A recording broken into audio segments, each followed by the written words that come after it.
In northern Georgia, there's a town called Gainesville. It's not Gainesville, Florida. Gainesville, Georgia is small. It's home to about 47,000 people.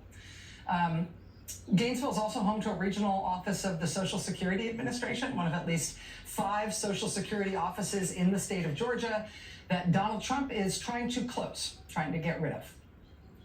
But look at this. Local residents in Gainesville, Georgia, just held as a protest a funeral for that Social Security office. They showed up in downtown Gainesville. They wore all black as if it was a funeral. They held little coffins that said RIP Social Security. They also focused the bulk of their attention and their rhyming skills on their local Republican Congressman Andrew Clyde for his support for Trump and Elon Musk. See signs like this: Clyde lies as Social Security dies, and KKK lied dozes while Social Security closes, spelling Clyde with 3 Ks.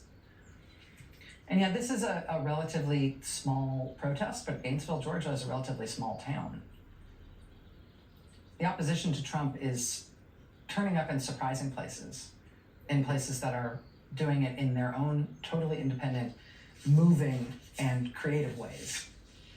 Joining us now is Timothy Snyder. He's the author of On Freedom and On Tyranny. He's the Richard C. Levin Professor of History at Yale University. Professor Snyder, it's really nice of you to make time to be here tonight. Thank you. Of course. There's a lot that's going on that I want to talk to you about, but I wanted to ask you, now that we are this many weeks into it, what you make of the character of the opposition that we are seeing right now to Trump's presidency. Mm-hmm. I think on the one side, we have too few Democrats who are articulate in describing the world as it actually is unfolding before our eyes, but we have a few who are doing an excellent job. And on the other side, we have creative local opposition all throughout the country, probably more than we see, because unfortunately we don't have enough local reporters to cover all of this properly. What we're going to see, I think, in months to come is those two things moving slowly to each other as these creative protests create platforms for the more adventurous and charismatic politicians. What impact does opposition like this have, and where do you watch for signs of its impact?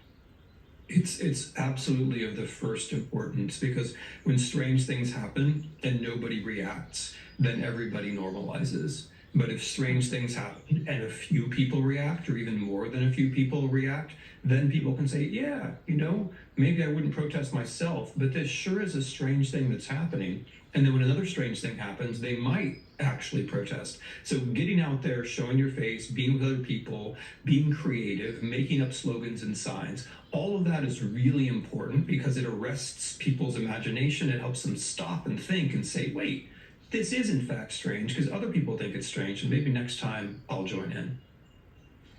One of the things that I have been sort of watching and not knowing what to do with, and I've been wanting to talk to you about it, is this very, very, very strong set of signals in public opinion polling from the American public about Russia, about disfavoring Vladimir Putin, disfavoring Russia under Putin, strongly siding with Ukraine over Russia in the Russia-Ukraine war. At so many of these protests, even in small towns and in red districts and all unexpected places all over the country, you're seeing people with Ukraine flags and people making that a central point of the way they're protesting. You saw it in the protest against J.D. Vance, go ski in Russia, you traitor.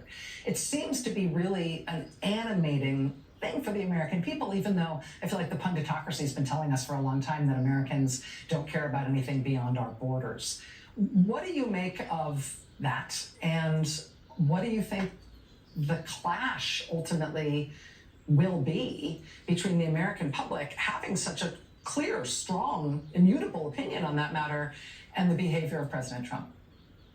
Yeah, I think Ukraine-Russia is an area where a lot of Americans just show a lot of common sense. People know who invaded whom, and people have a sense that invasions are wrong, and people know that war crimes are wrong. People know that it's wrong to be tortured, to have children kidnapped, to have local leaders executed, to have all these things happen. People have righteous common sense about these things, and I think Ukraine is resonant for American protesters for a couple of reasons. The first is that It involves people going out and being courageous. It involves people taking a stand for values like freedom. And people think, well, if they can do it, then we can do it. But another thing which is important is that Ukraine is about reality. It's about something which is actually happening, whereas so much that we're being fed by this administration has to do with unreality, with stuff which is made up, with lies, big, little, and small. And I think it's refreshing for people to say, well, wait, there are people who are living in reality. As far as the disjuncture with popular opinion is concerned, I was thinking about that during your segment, and it strikes me that I can't think of any example in history where an American leader has been so entranced for such a long period by any foreigner, and let alone a foreign leader who's obviously an extreme right-wing dictator carrying out a war of aggression. There is something deeply strange about that, and I think unsustainable for the reason you're putting your finger on. It's very undemocratic.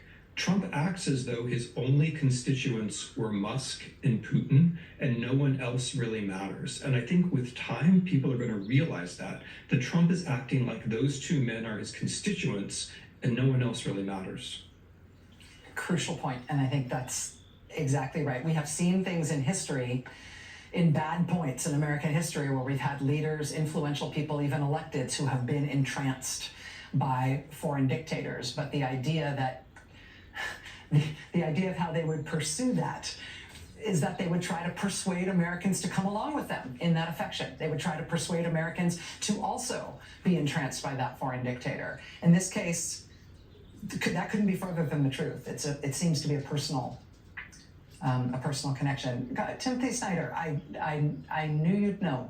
Professor of history at Yale University. Thank you for being with us tonight. I'd love to have you back soon. Anytime. All right, more news ahead. Stay with us.